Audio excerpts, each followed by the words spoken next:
Hazel Haven and the Day She Climbed Scared. Welcome back to Sarah's Story Universe. Today we are visiting Hazel Haven and Silo Starlight. Hazel Haven was not afraid of much. She wasn't afraid of bugs. She'd pick up a beetle with her bare hands just to look at it closer. She wasn't afraid of the dark. She liked it, actually. The way the night sky woods lit up with little blue mushroom lights once the sun went down. She wasn't even afraid of loud noises, not after the thunderstorm at Crash Fall.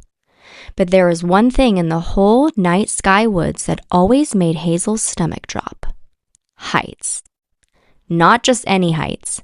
Tall heights. The kind where the ground looked far away and small, like a toy version of itself. And there was nothing taller in the whole woods than Lookout Tower. Lookout Tower stood at the edge of a deep, wide gorge, built from old silver wood, climbing higher and higher until it disappeared into the treetops. From the very top, a long zip line called the Skyline Zip stretched all the way across the gorge to a landing platform on the other side. Every kid in the woods rode the Skyline Zip eventually.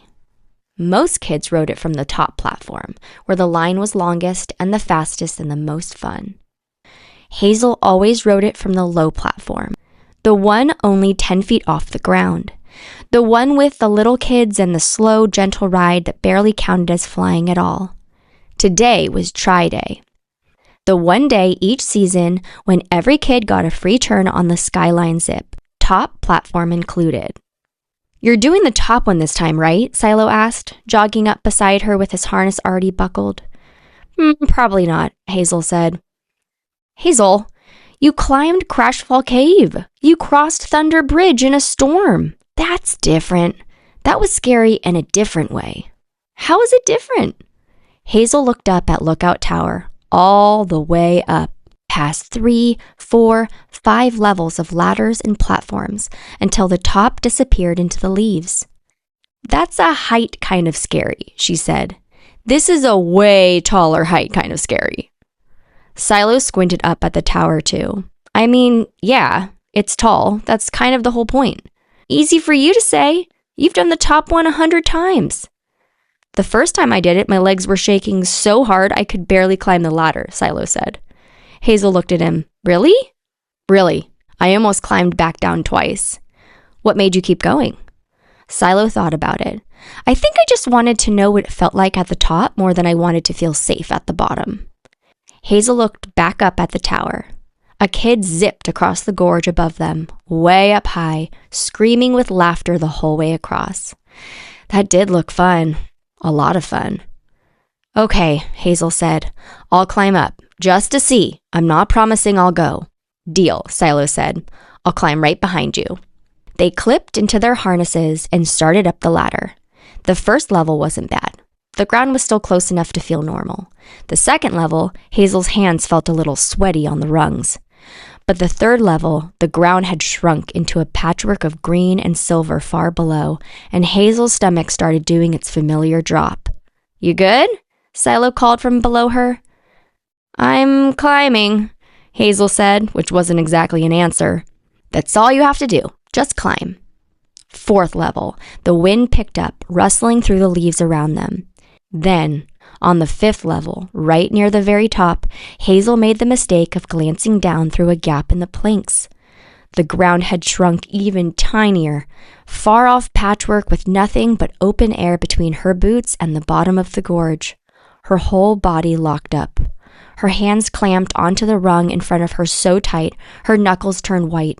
Her foot halfway lifted to the next rung, just stopped there, frozen in midair. Her eyes squeezed shut, and her breath caught somewhere in her chest and wouldn't come back out. She couldn't climb, she couldn't talk, she couldn't make herself open her eyes. It's like her whole body had decided all on its own to just shut down and wait. "Hazel?" Silo called from a few rungs below her. No answer. "Hazel, you stopped moving." Still nothing. Just Hazel, frozen solid on the ladder, eyes shut, knuckles white, one foot stuck halfway between rungs. Silo climbed up closer until he was right below her, close enough that she could hear every word over the wind.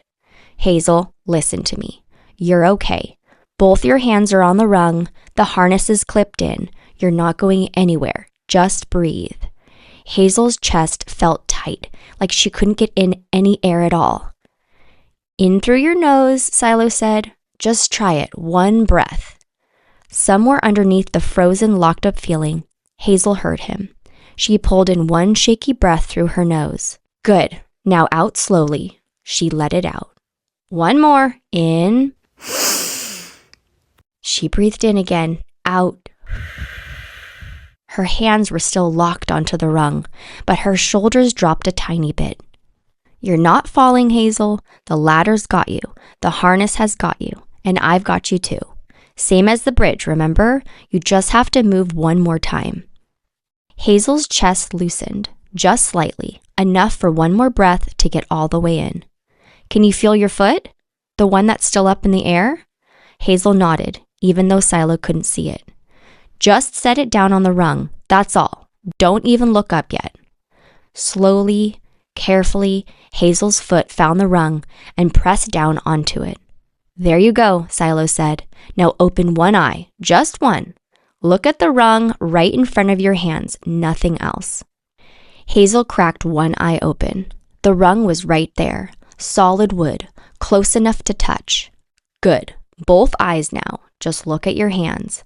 Hazel opened her other eye. Her hands were still tight on the rung, but her arms had stopped shaking quite so hard. Okay, she whispered. Okay, I think I can move again. Take your time, Silo said. I'm right here. By the time Hazel pulled herself onto the platform, her legs felt a little wobbly and her hands wouldn't quite stop shaking. She did not look down right away. Whoa, she said instead, looking out. From up here, the whole gorge spread out below, the silver river cutting through the bottom, the tops of trees rolling out like a green ocean, birds gliding past at eye level instead of soaring above. It's kind of incredible up here, right? Silo said, climbing up beside her. It's really incredible, Hazel admitted. She finally looked down, just a peek at the tiny ground far, far below. Her stomach dropped harder than ever. Okay, that part is still really scary, she said. Yeah, that part doesn't really go away, Silo said. I still feel it every time I look down from up here. Wait, you still get scared too? Every single time. I just don't let it stop me from climbing. A worker at the top checked Hazel's harness, clicked the zipline clip into place, and gave her a thumbs up. You're all set whenever you're ready, the worker said. No rush. Hazel stood at the edge of the platform, looking out at the long line stretching across the whole gorge to the tiny landing platform on the far side. It looked impossibly far. What if I freeze again like I did on the ladder, she asked. You can't really freeze on the line the same way, Silo said. Once you go, the line just carries you the whole way across. You don't have to do anything except hold on and look around. What if I scream the whole time? Honestly, most people do. It's kind of the best part.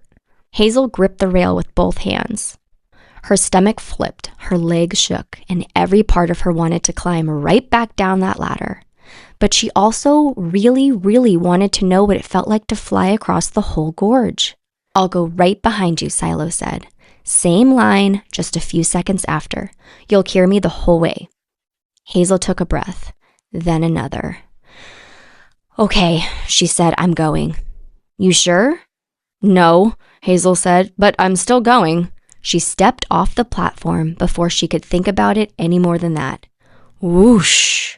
The line caught her instantly, and suddenly she was flying, really flying, the wind tearing past her face, the trees blurring beneath her boots, the whole gorge rushing by faster than anything she's ever felt. Ah! Hazel screamed, half terrified, half thrilled, the line carrying her faster and faster across the gap.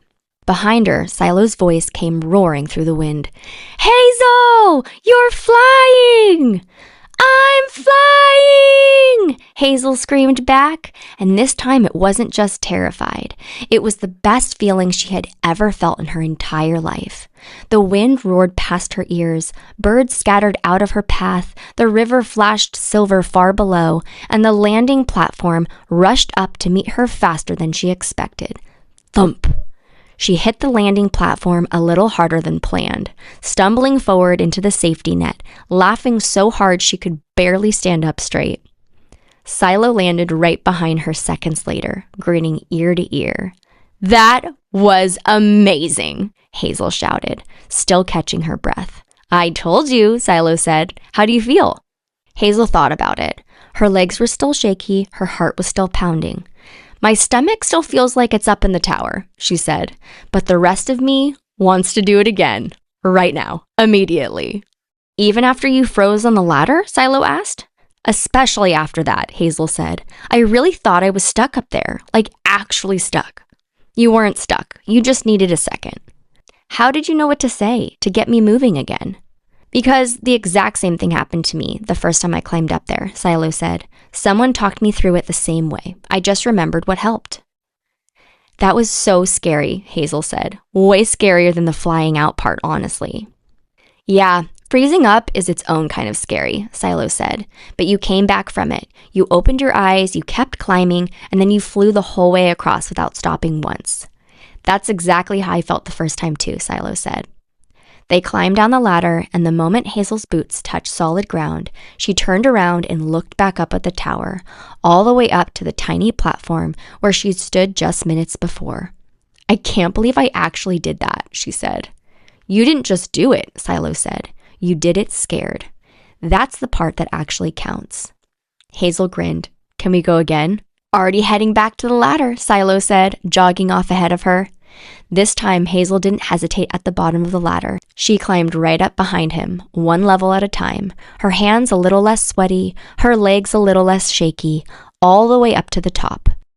And when she stepped off the platform the second time, she didn't scream quite as loud, but she still screamed, because some things are still scary even after you know how to do them. That's just part of life. So if there's ever a moment where your body just stops, before a big jump, a first day, a stage, a tryout, something you've never done before, that's not weakness. That's just what fear feels like when it shows up all at once. You don't have to push through it alone. You can breathe, you can listen for someone steady nearby, you can take one small step, even a tiny one, and let that be enough to get you going again. You don't wait until you're not scared anymore. You do it scared. And on the other side of it, almost every time, you find out it was worth it. The end.